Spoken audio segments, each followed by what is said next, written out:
Hey guys, Alex here from Coffee Physics. I'm a technician here with the team and we're going to talk about some tech tips. So when we're talking about cleaning and we're talking about your machine's performance, one tip that I like to give, and especially for a consideration of a home barista as well as a cafe owner, is that the performance of your espresso is closely tied to your cleanliness. So if you remember when you first got your machine, you opened it up, you started pulling your first espresso shots, you had beautiful crema, really great pressure, 9-bar extraction or 6-bar, depending who you are, and it's just beautiful.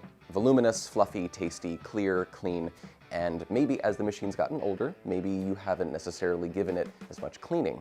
Now what can happen is because those coffee oils don't actually disappear, they get left sort of deposited on these stainless steel surfaces, those oils will actually begin to tunnel the passageways for the water to be able to shoot through. So whereas maybe once you're able to hit a certain pressure with a certain flow rate, those coffee oils are going to act to slow down and prevent that water from going through. So you might notice that if your machine hasn't been cleaned in a while, you're getting slower shots, you're getting darker kind of mottled crema, you're getting sort of a rancid, oxidized flavor to your coffee, and you may have changed absolutely nothing. And that's what we hear a lot is, hey, my coffee is starting to taste kind of gross, or hey, it's almost like these brand new beans from this roaster are bad.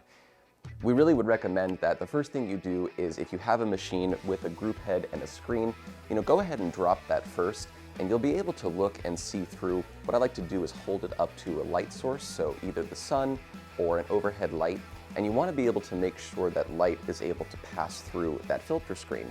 And you'll see when you have a brand new one, it is perfectly clear all the way through. And as it gets more and more worn, more and more dirty, those coffee oils almost block the light. And if we think that water has to pass through there, well, it's going to have a much harder time. And it's going to take all of those rancid flavors with it. So really easy. Again, that's why back flushing is so helpful. It not only cleans that screen, it cleans the entire exhaust valve of your brew system.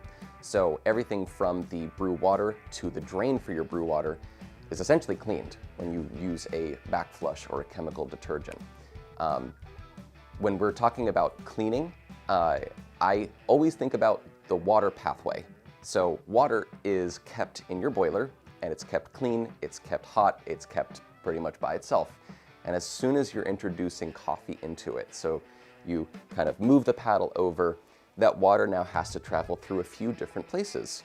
And water has to go from your boiler, it goes in through a few pipes, and then at the moment that it actually gets out of your machine, it's going to be dispersed, put through a screen, goes through the coffee bed itself, out through the bottom of your basket, and out through your portafilter.